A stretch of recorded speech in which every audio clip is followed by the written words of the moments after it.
Good evening, everyone. Welcome to Scotland at 7. I'm Gordon Ross. Joining us this evening on tonight's programme, we have our old favourite joining us again this evening, I must say. This is Chris McCusker. Welcome back to the programme. Chris, how are you? Hi, good evening, Gordon. I'm fine. Yourself? Keeping well, thank you, Chris. Also joining us this Excellent. evening is Richard Thomson, MP. Welcome to you, Richard, as well, for the first time, I think. Well, certainly for the First time in a wee while, but first time with me in the hot seat, I think, Richard. Anyway, welcome to both of you. Without any further ado, I'm going to launch into the usual coronavirus update. And as of 2 o'clock today, a total of 1,730,006 people in Scotland have been tested through NHS Scotland labs and the UK government regional testing centres since the beginning of the pandemic. Of these, 1,522,259 have been confirmed negative. 207,747 have tested positive. There are 591 new confirmed cases of COVID-19. This will be an underestimate of the number of cases. Not everyone with the virus displays the symptoms, and not all those displaying symptoms will be tested. There were 22 new reported deaths of people who have tested positive today. The number of patients in Scotland who've died from complications caused by the COVID-19 infection now stands at 7,483. This number only includes those who have died having received a positive test for the virus in the previous 28 days. Of the people who have tested positive, 556 were in hospital last night, 42 of whom were in intensive care. Now, as of 8 a.m. this morning, 1,825,800 people have received their first dose of the COVID-19 vaccination, and 141,433 had received their second dose. The latest UK daily figures show that 125,168 patients who tested positive for COVID-19 have sadly died from their illness, an increase of 181 since yesterday. This number refers to deaths in all settings and not just in hospitals. Now to tonight's main headlines and the council tax freeze. All 32 local authorities across Scotland have chosen to freeze council tax following a Scottish Government commitment to compensate those who do so.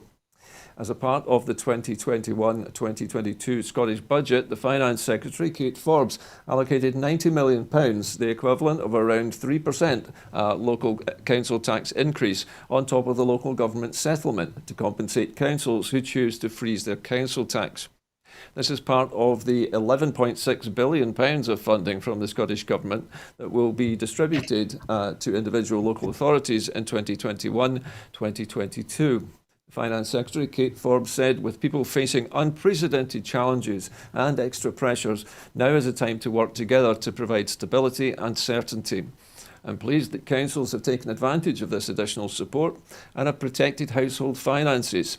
This will make a real difference to people across Scotland. Now, Richard, let me speak to you first of all.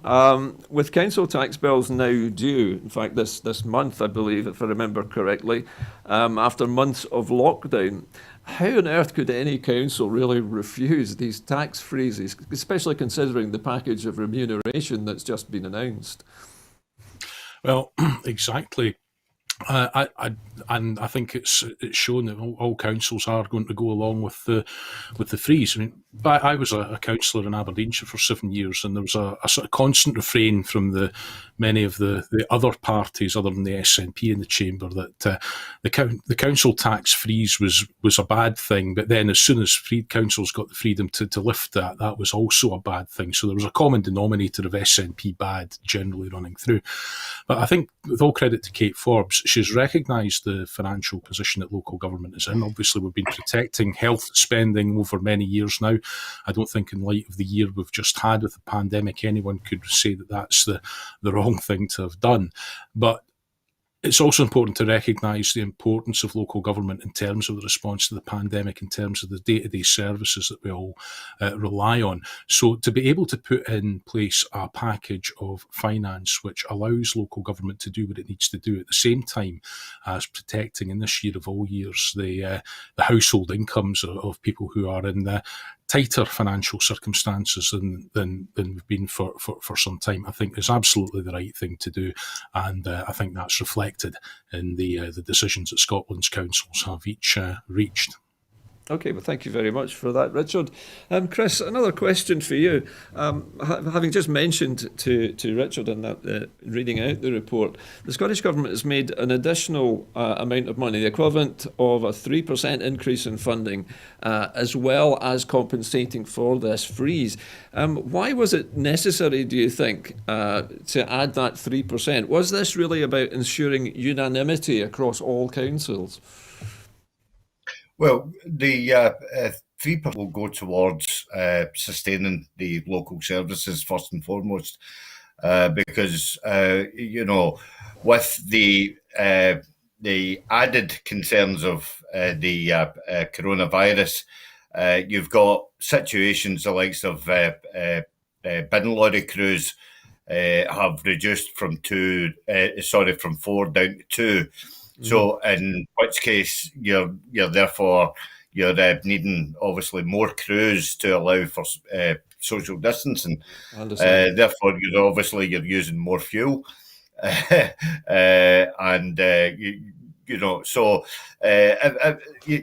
have to be taken in the round in order to sustain the service that was at the level pre-pandemic, because again, people who are possibly on a reduced income because of COVID are still going to be able to access those services. I know in my own instance, looking after my elder brother, social services are really, really struggling, and that's just down to the fact that an awful lot of staff can't actually work socially distanced on the ground, as it were.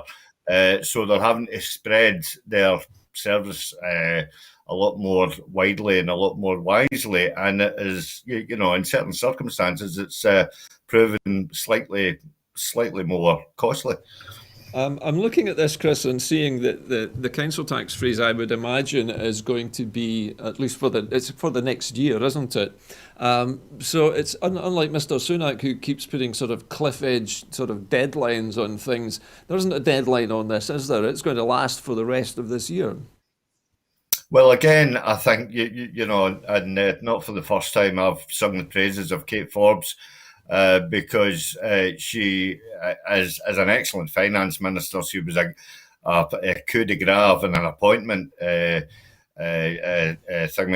once she took over from Derek Mackay. Yeah.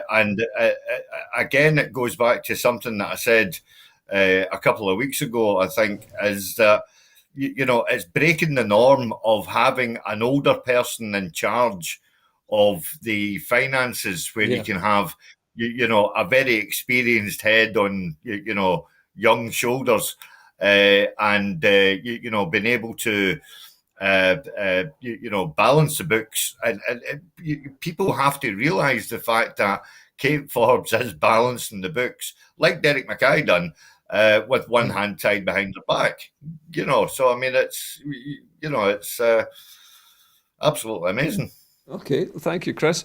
Just before we leave the subject, Richard, the tax freeze, this local tax freeze, if you like, council tax freeze, is one of many mitigating actions that the Scottish Government is taking. Is there anything else in the box of tricks that Kate Forbes has at her disposal that could be done in addition to this? Is there anything left in the kitty? No, I don't think there is a huge amount left. I mean, funnily enough, today I was busy participating virtually at Westminster on the contingencies fund bill. Westminster has got this really strange way of allocating money, that the estimates, as they call them, which confirm for departments how much money they've got to spend, don't actually get agreed until later in the year. So you've got the first few months of the financial year operating without that certainty. So there's a thing, the contingencies fund, and that has been increased.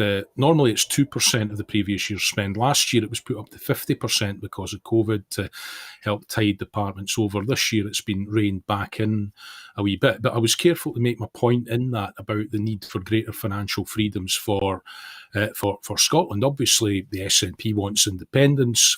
I don't think that anybody or anything should be restricting Scotland's ambition. We should be restricted only by the limits of our own ambitions, our own resources, our own ability to do things, and by no one and nothing else.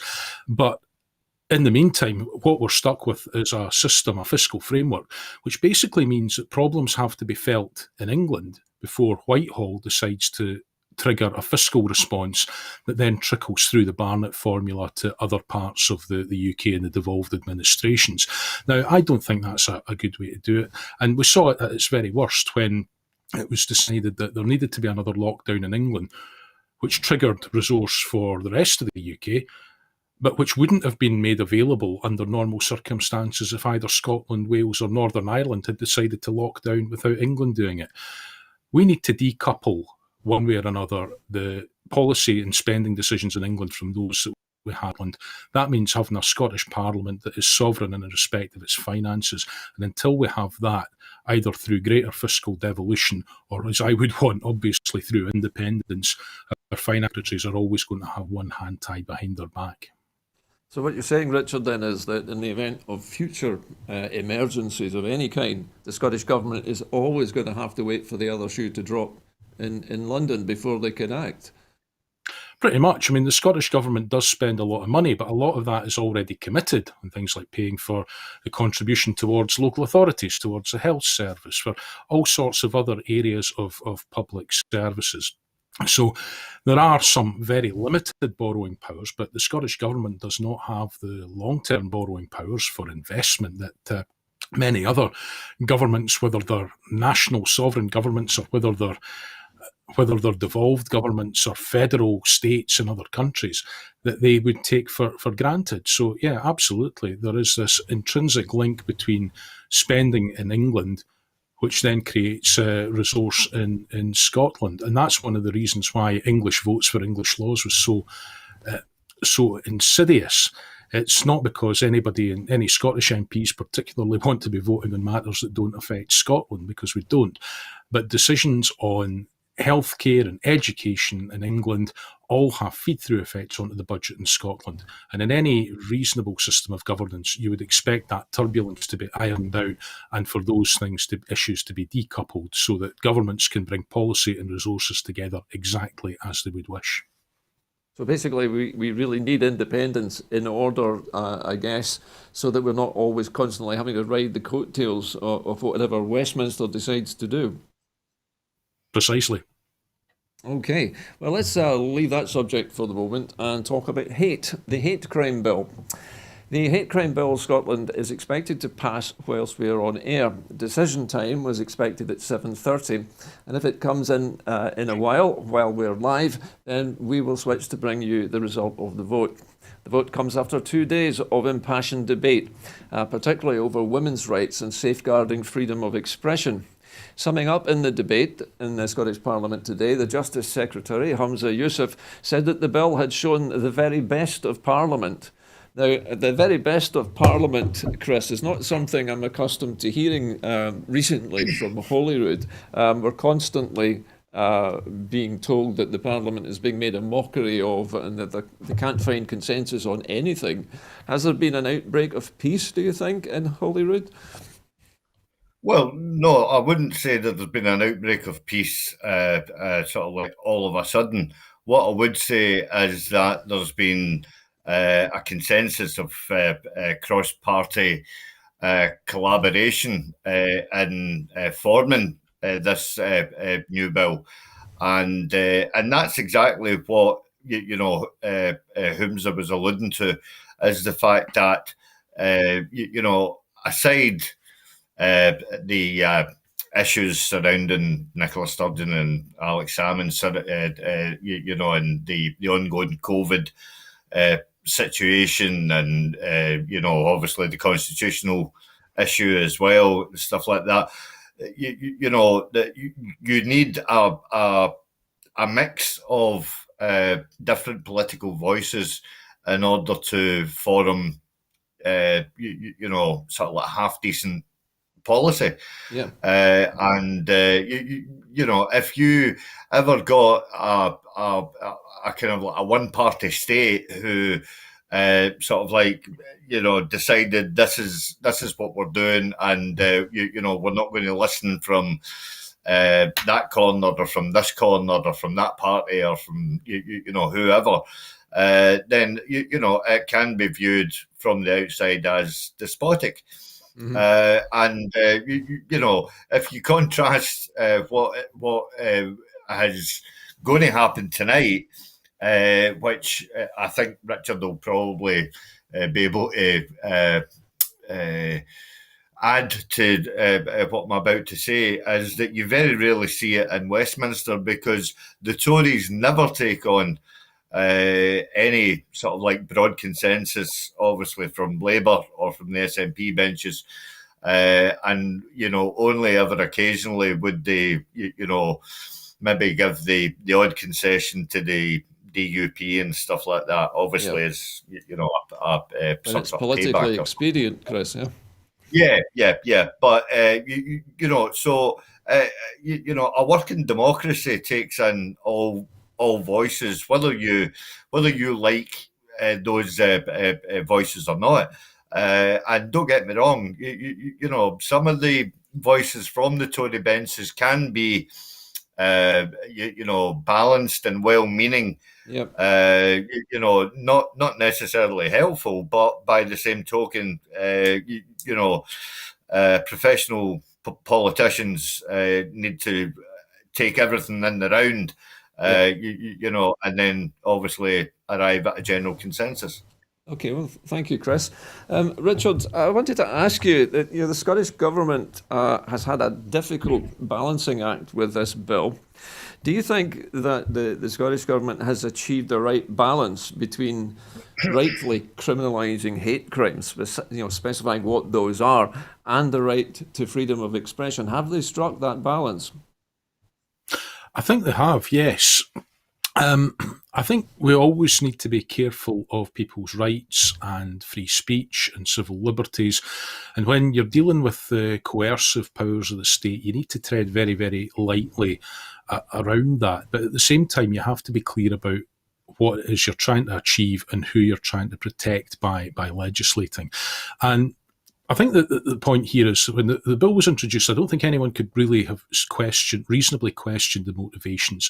But there were reasonable concerns, I think, about how some of those elements would fit together. Now, to give you an example, you can say that you're a defender of free speech, but free speech always has limits. And the classic example is given about being able to shout fire in a crowded theatre, where, you know, potentially people could be seriously wounded, damaged or killed as a result of somebody doing that, whether there's a fire or not. So you can have freedom of speech, but you can never have complete freedom from the consequences of that. And it's about where you draw the line and how you balance it.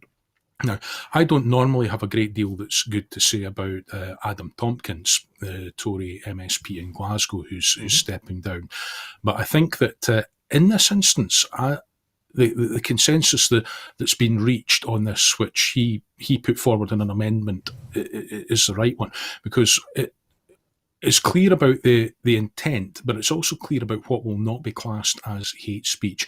And it falls back on, I think, Article 10 of the European Convention on Human Rights, so that people will have the freedom to say what they wish, but it's very, very clear about that there is no criminality without the intent being there as well. So it's not an offence to talk about things.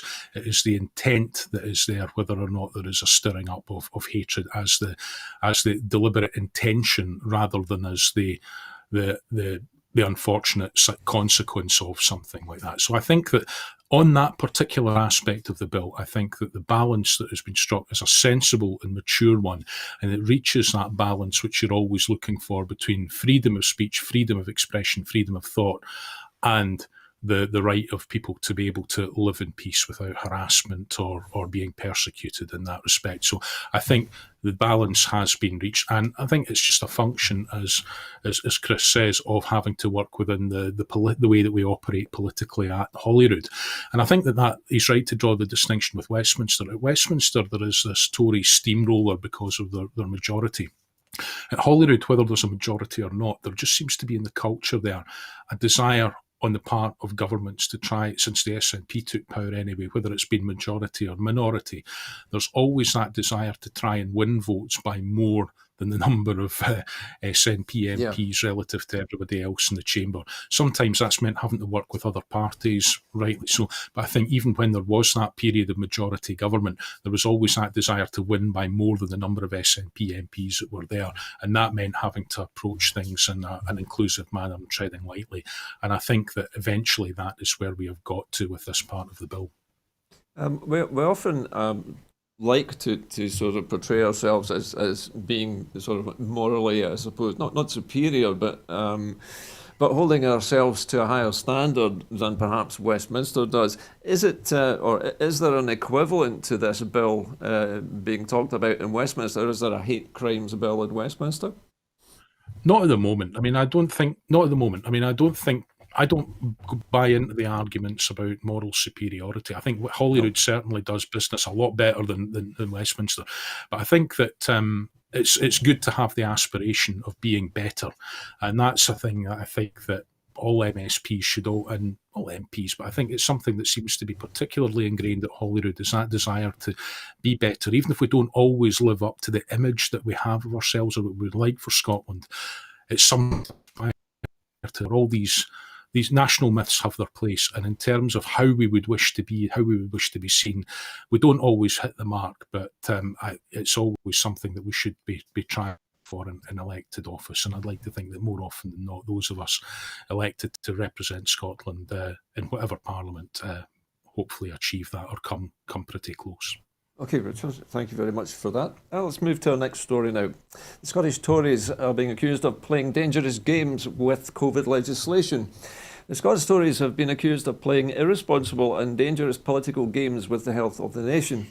Holyrood's COVID-19 committee was today asked to extend emergency COVID legislation, which has been crucial in allowing the Scottish Government the capability to react quickly and to take appropriate action to save lives, protect the NHS and to bring Scotland through the pandemic. The Tory committee member Donald Cameron told the committee it would be better for a new government to decide if emergency legislation is needed before the Tories then voted against the extension. The Tories' proposal failed when all other parties voted to pass the crucial extension. The SNP MSP Stuart McMillan, a member of the COVID committee, said, "This is irresponsible and dangerous political game playing by the Scottish Tories. It's critical that the Scottish Government has the flexibility of these emergency powers to react to the ongoing threat to public health during this horrendous pandemic." Now, first of all, let me turn to you, Chris. The legislation games. Why is it a Tory committee member, a member of a committee which is there basically to ensure that COVID legislation is there when it's needed, why has he decided that it should be deferred, that new legislation or extending these powers should be deferred? What is his aim in this, do you think? Well, I don't have the insight into his reasoning, shall we say, but we've gone from one story where we were actually not heaping praise on the Tories, but at least giving them some sort of giving them the place, and now we're going to getting back to what the Tories predominantly do on a week-to-week basis in Holyrood, which is pure and simple just grievance politics. And the Tories will do anything in order to throw a spanner in the works, because what they would rather is that they would want Scotland to be following the Union, i.e. they want Nicola to be taking the lead from Boris. So if Boris is saying that he doesn't want to do anything until yada, yada, yada, and sometimes not necessarily following the science, I might add. The Tories will always keep an eye on what is happening down south. Mm-hmm. And what we have to point out and this is the same as Labour as well, is the fact that the Tories, Scottish Tories, the Scottish Labour and Scottish Lib Dems are not actually Scottish parties. They are English parties, and they take their day-to-day running from HQ, which is down in London.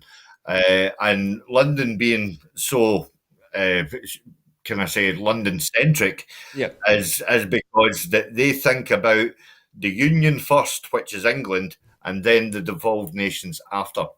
Okay, Chris, thank you. Richard Thomson, would you agree with Chris's assessment of the way these things are being played at the moment? Is it just about British parties in Scotland having to toe some kind of party line and make these, well, obviously in many cases, futile gestures?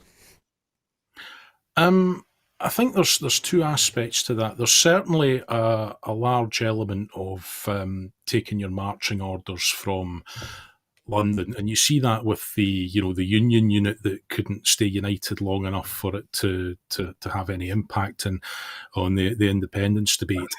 So there is a certain amount of direct control that goes on. But I think when it comes to COVID, the big problem for Scotland's unionist parties isn't that they're being run directly from London in all cases.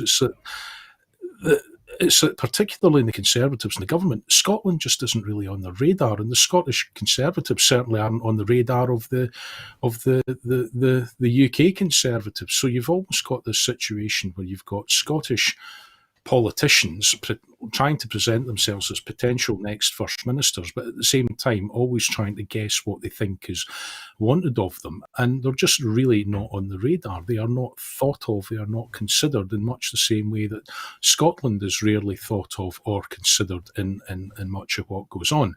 But I think back to what we're talking about this afternoon, and it's an absolutely bizarre thing that the Conservatives seem to have been trying to do in committee this afternoon, to say that you shouldn't pass any or extend legislation and it should be down to a new government, because no parliament can bind its successors, and any new government that did come in would, of course, be able to revisit that straight away. And I think it's just part of the politicisation of COVID that the Conservatives in particular have tried to pursue over the various points over the course of the last year. And their unionism has at times seemed to be far more important to them than what's in the best interests of securing the best public health outcomes in Scotland. Mm-hmm. And that was really brought home to me, that there was a bit of a noise when we had the increased restrictions in Aberdeen, but it was okay to have a restriction in travel between Aberdeen and Aberdeenshire. It was okay in England to have one between Leicester and Leicestershire. But my goodness, see if you'd suggested that there might be a need one between Berwick and Berwickshire, all hell was going to break loose. So for the Tories, their guiding point throughout this seems to have been unionist ideology rather than public health outcomes. Sometimes we've seen their better side in that, but more often than not, and I think the closer we get to the election, we're going to see the bad side of that. And it's playing to a certain gallery. And if I'm being quite honest about this, I don't know why they're trying to pander to that element. The Scottish Government and the SNP always gets it wrong, because elections in Scotland are won largely towards the centre. Yeah. And the Tories seem to be going for a particular section of the vote for whom the Scottish Government, the SNP, can't do right for doing wrong. And that's a sizable body, let's be honest, but it's not enough to take them where they need to be. And that's their complete failure strategically over the last 5 years, and why Ruth Davidson got out of there as quickly as she could and has now got a ticket booked to the House of Lords. They didn't put in place any policies. They don't have compelling personalities. They were in no position to take over the government. And so they're in the same position effectively as Labour were at the last election. They're in a tussle for second and third spot. Last time it was Labour trying to fight off the Tories. This time it's the Tories trying to fight off Labour. And frankly, I don't think that they've served their own interests looking in from the outside, but in terms of that approach, but they're certainly not serving the interests of Scotland and good governance by trying to go for that lowest common denominator approach. Pick what's best for Scotland and stand by it, rather than what you think might be best for your short-term electoral prospects. Okay, but Richard, thank you very much. So the Tories, they're fighting to be relevant Anyway, to our next story. The self-employed faced a huge penalty for late tax return submissions. An SNP MP has criticised the UK Chancellor for leaving many self-employed workers up to £15,000 out of pocket for not submitting their tax return on time. Kirsten Oswald MP has urged Rishi Sunak to extend the deadline for self-employed income support scheme, labelling the current deadline of the 2nd of March as scandalous.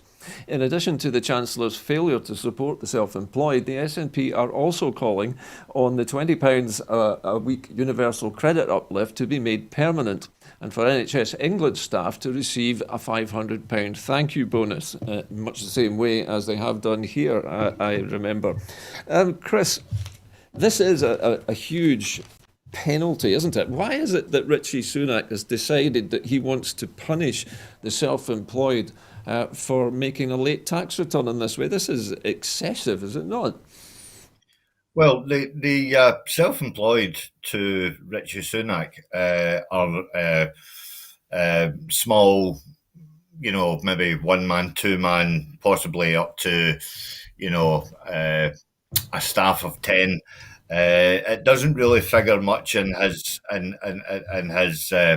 philosophy, nor dare I say his ideology either, because unless it's churning over a huge profit, then the Tories are not really bothered about private business or self-employed business, and the self-employed, and it has been well documented, have been largely left on the shelf by the policies devised by Rishi Sunak. Yeah.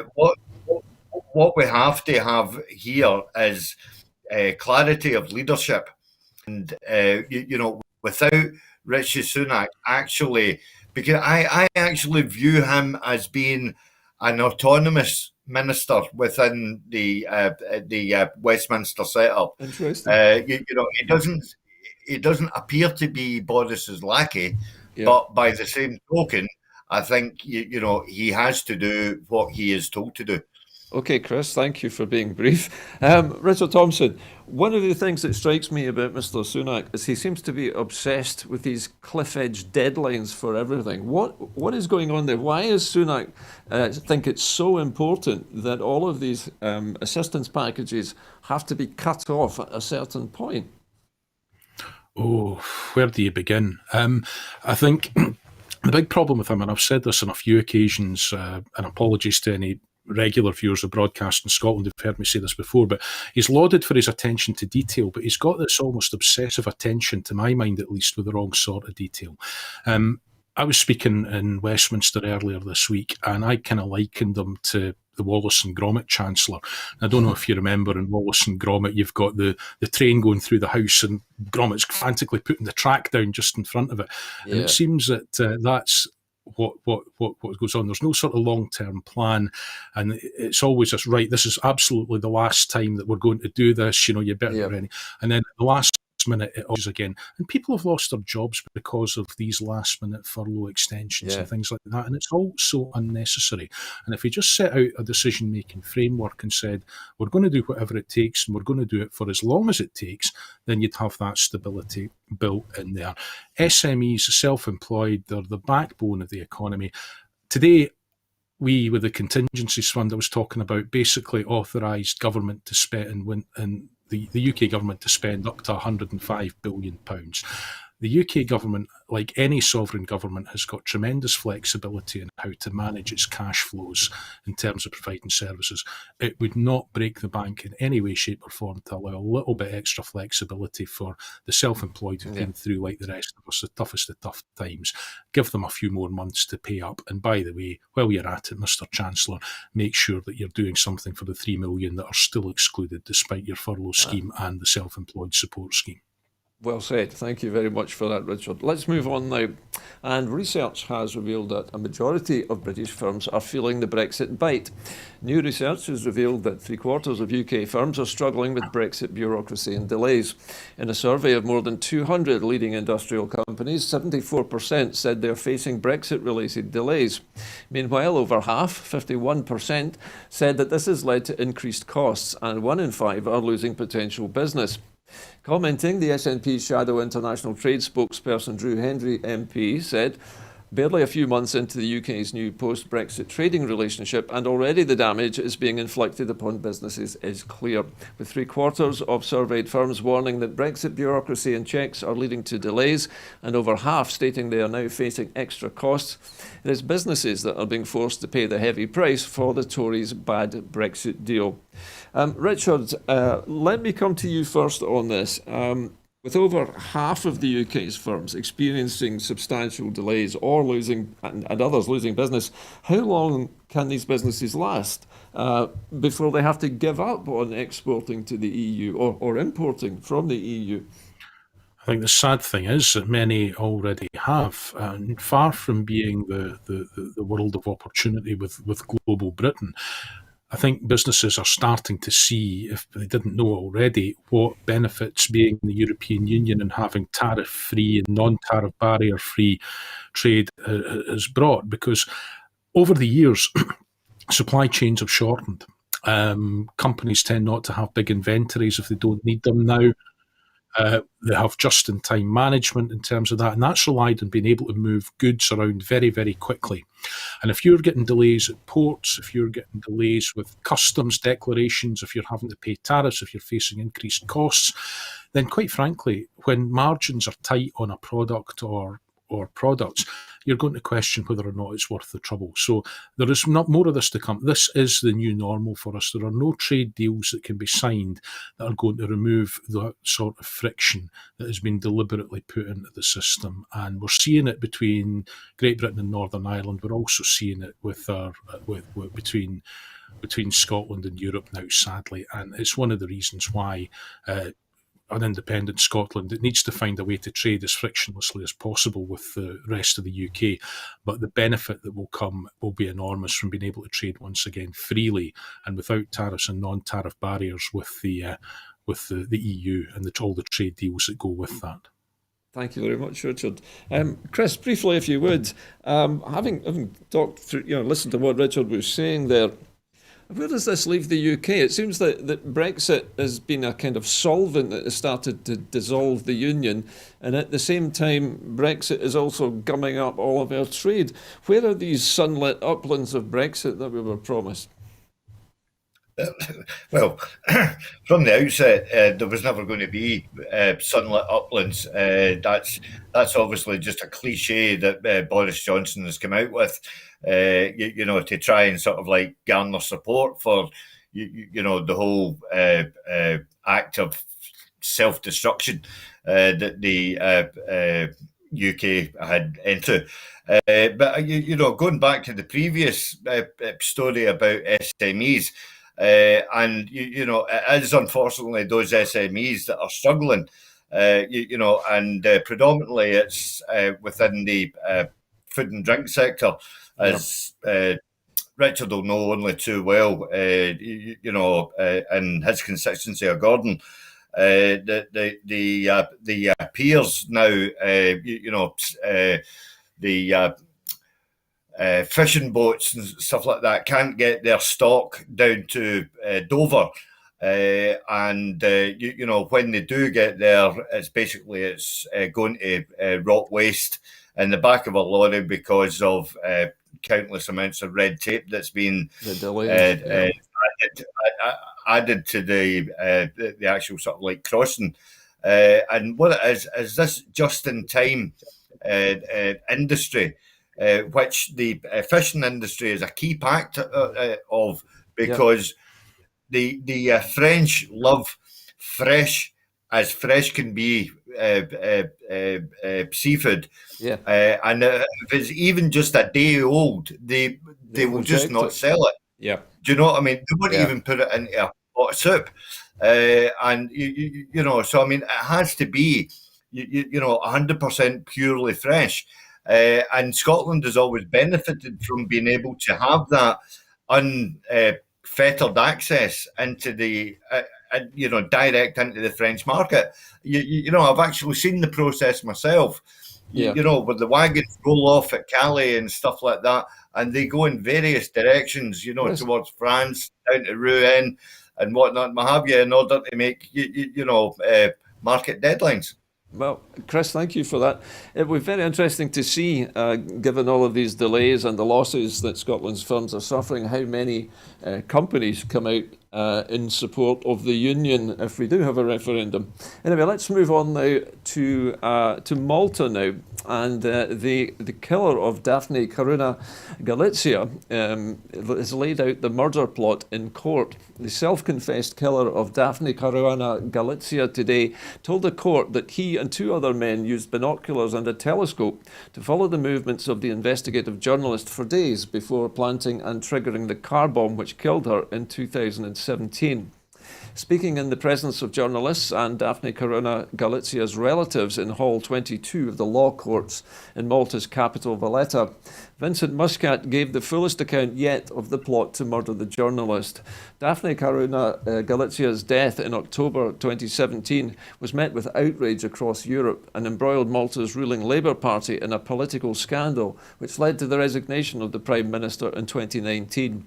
7 men have either admitted to or been charged with complicity in the killing. They include the property and energy tycoon Jorgen Fenech, who pleaded not guilty to masterminding the murder, and Melvin Thuma, a taxi driver who confessed to being the middleman in the alleged contract killing. First of all, Richard, let me come to you. This is such a horrifying story when it happened. A political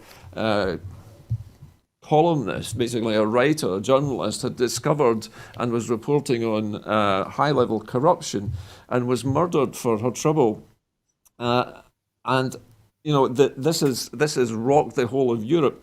The problem is, though, has the corruption in Malta decreased since this happened? I haven't heard very much from Malta about how much more corruption has been stopped by this. We're just hearing now the details of the trial, as we've heard. Well, I've honestly got no idea about what impact it's had on the corruption, but there's certainly been a corrupted process here. And I think it serves as a salutary reminder for us that we've just had a heated debate in our own country, in Scotland, about free speech and what it matters. And here's someone who lost their life for simply seeking to tell the truth. And that is a genuine attack on free speech. So for all that sometimes we get het up about our own domestic issues, I think it would serve us well to remember that there are parts of the world, not so far from where we are now, where people are dying for the right to be able to speak truth to power and to challenge corruption wherever it is. We're very critical sometimes of our own media, of our political classes, of our journalists, but none of us are working, thank goodness, under those sorts of conditions, and nobody should. But I do think that there is there are clearly issues to be resolved in Malta. There's clearly a great deal of healing needs to happen, and bright lights need to be shone into some dark places. But I think our death shows the price that some people pay for the right to free speech and the right to speak truth to power. Thank you very much, Richard. Chris, do you have anything to add on the subject of corruption and in particular this political assassination? I honestly know very little about the incident. I know it's been discussed a couple of times on Broadcasting Scotland, but Malta, is not one of the countries that I follow very regularly. But the wider issue of corruption, you could easily see why. Hopefully, I'm not going to be too controversial here, but you can easily see why the likes of Meghan Markle is, speaking out, about the unfair treatment that she's had from journalists, and some of the journalists have got a bit of a checkered background when it comes to members of the royal family, but I'll leave that one there. Suffice to say that when, as Richard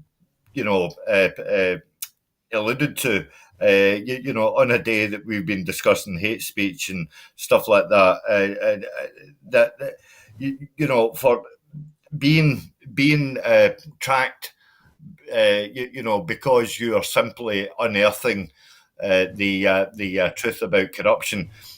Sadly, we see it replicated in numerous countries around the world, and really, what you would want as the end goal of this would possibly be, a wee bit more calm from the auspices of journalism as a whole throughout the world. Let's hope they become a bit more circumspect then, Chris. Okay, let's move on now. And a judge has allowed a third-degree murder charge against the defendant in the George Floyd murder trial. A Minnesota judge granted a request by prosecutors today to reinstate the charge of third-degree murder against Derek Chauvin, the former Minneapolis police officer who is on trial, already facing second-degree murder and manslaughter charges. Judge Peter Cahill's decision comes after the Minnesota Court of Appeals ruled on Friday that he must reconsider a third-degree murder charge against 44-year-old Chauvin, whose trial got underway with the jury selection this week in Minneapolis. Chauvin already faces a more serious charge of second-degree murder, which carries a sentence of up to 40 years in prison, as well as a charge of second-degree manslaughter.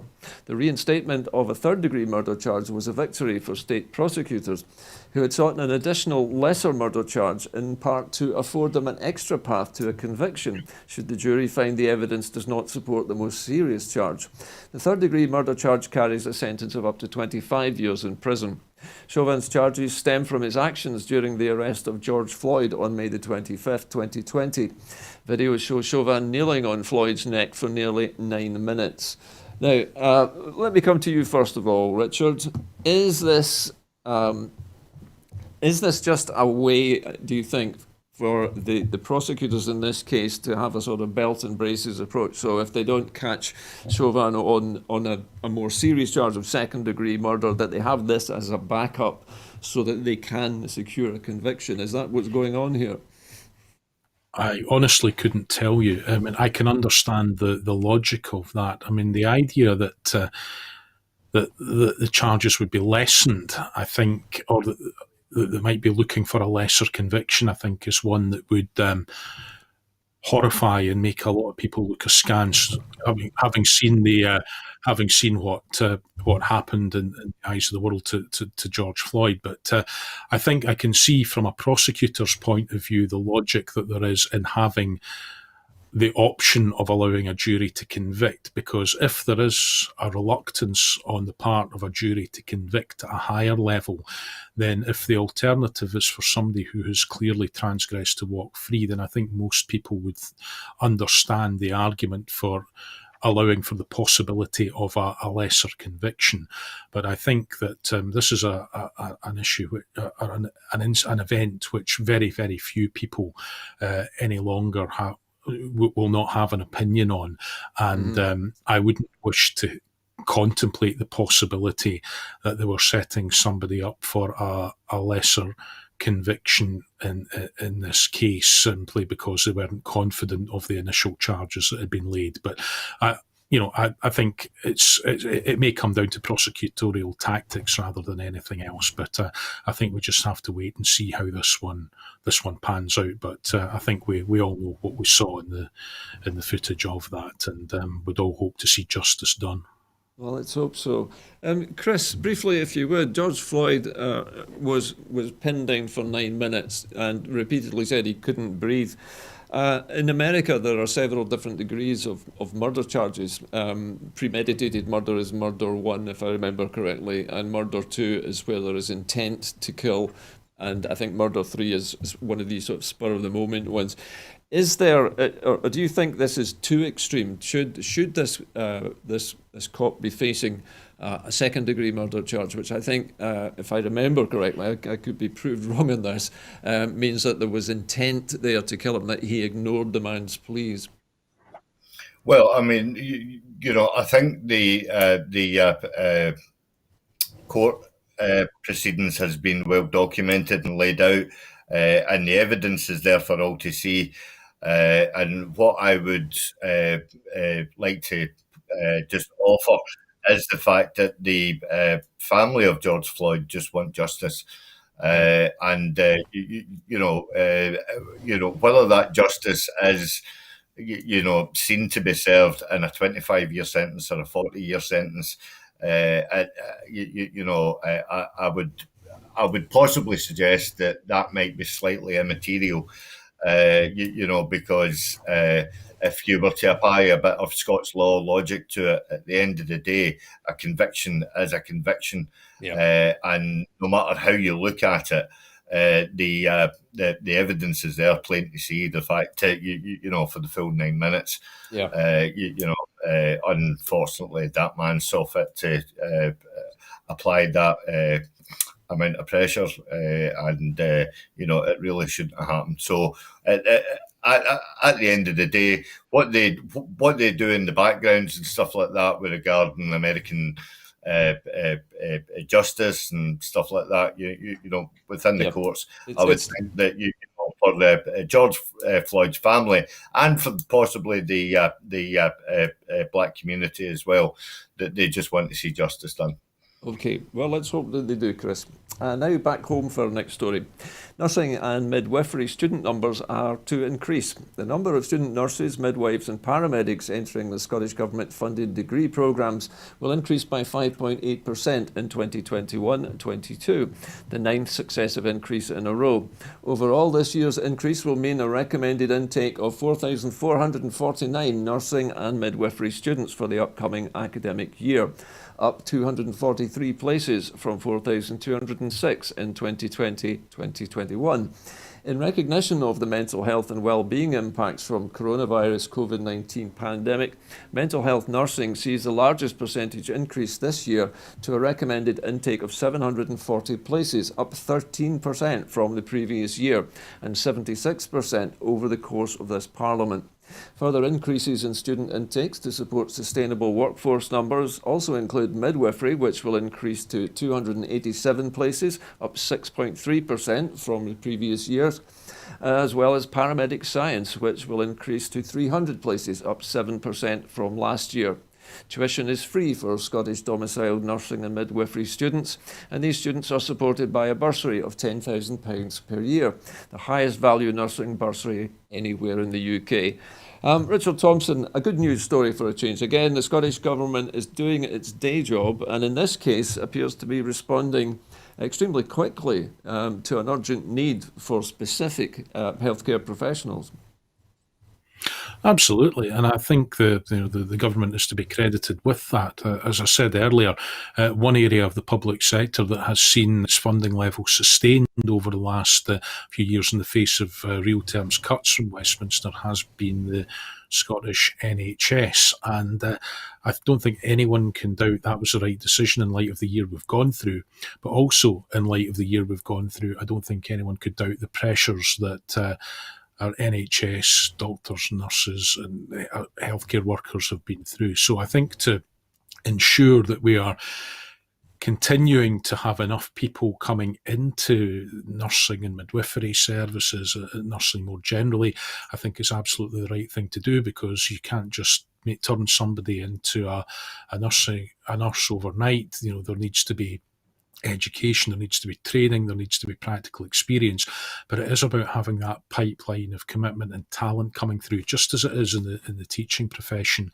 that is important, and make sure that you've got your workforce planning as it needs to be in for future years. So I think this is the right thing to do at this time, because once we are through the pandemic, the response that we're seeing at the moment, as we will eventually, I'm confident, get to, there's going to be a an awful lot of people carrying an awful lot of burdens thereafter in the health service and in terms, as you said, of mental health. And I think that to make sure that we have the right people in the right place, able to do the right things at the right time as far as is possible, is hugely important.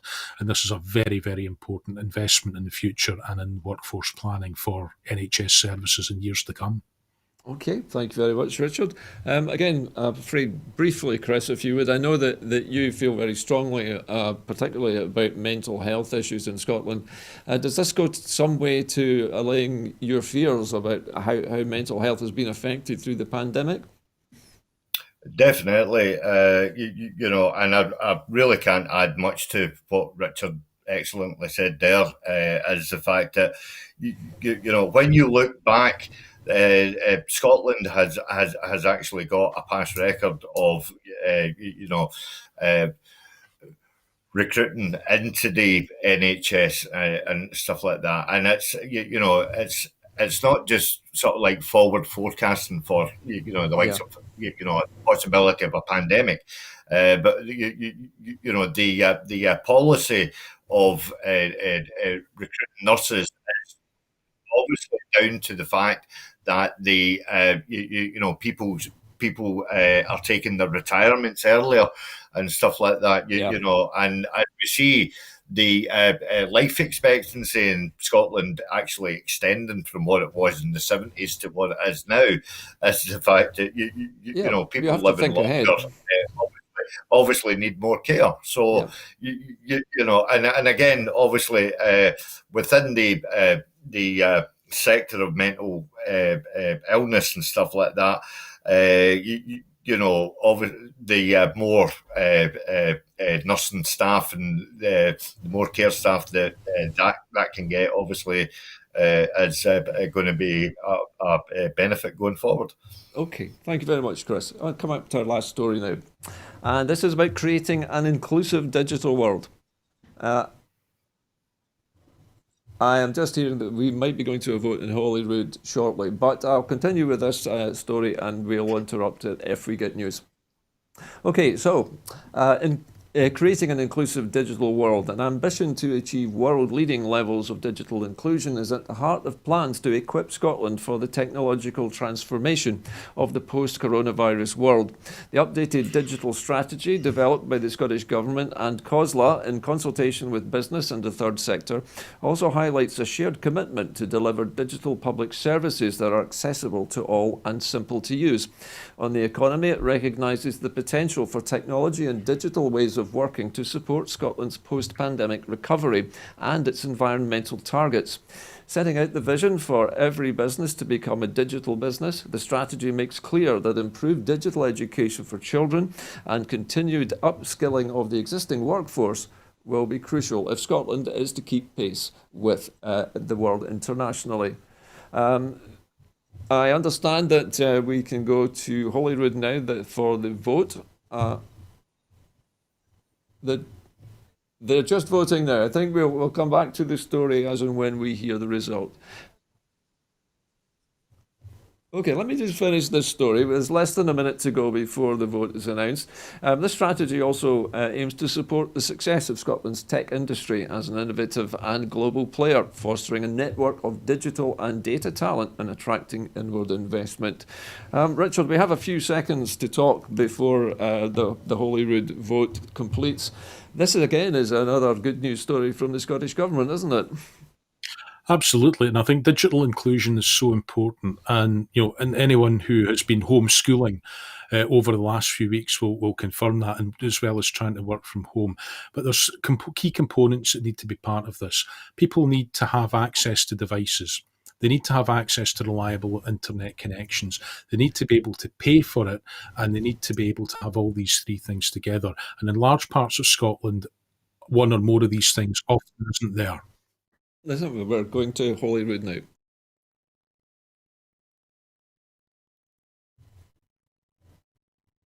Many thanks, Presiding Officer. I was unable to vote. I would have voted yes. Thanks, Mr. Paston. I'll make sure your vote is added. Thank you. Yes.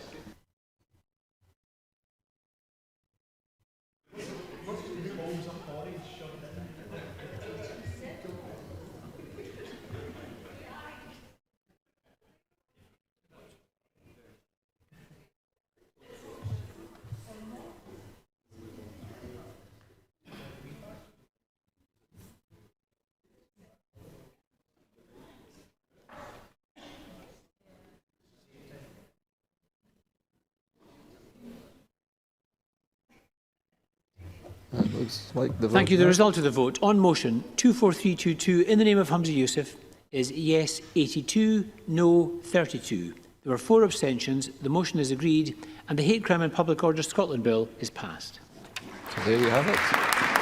The hate crime has passed its final reading in Holyrood. So that just wraps up the programme for this evening. It just remains for me to thank my 2 guests, Richard Thomson and Chris McCusker. Thank you both, gentlemen, for your excellent help this evening. Thank you. Thank you for having us, Gordon. Thank you. And of course, it's time for me just to remind you very quickly that we're in the middle of a crowdfunder at the moment. So if you're interested in supporting Broadcasting Scotland, you can do that by following the instructions on your screen now. But sadly, we've run out of time this evening. It's been a busy programme, but thank you for watching. And as always, we will see you again probably tomorrow night when I'll present the programme again. But from all of us here in the studio this evening, a very good night to you. What distinguishes Broadcasting Scotland from a website or blog, apart from our brilliant programmes, Hi there, I'm Gordon Ross. are the costs we face to enable us to produce those programmes. These costs are significant and ongoing. However, our facilities are able to do so much more if only we had the staff. In the last year, some of our supporters have cancelled their subscriptions. In one way, we would prefer it if it was because they didn't like us, rather than it being because of the financial pressures which we are all under because of COVID. The really positive outcome of our fundraiser is that at a time of economic challenge in Scotland, we will use your donations to create jobs and in a small way contribute to improving the Scottish economy.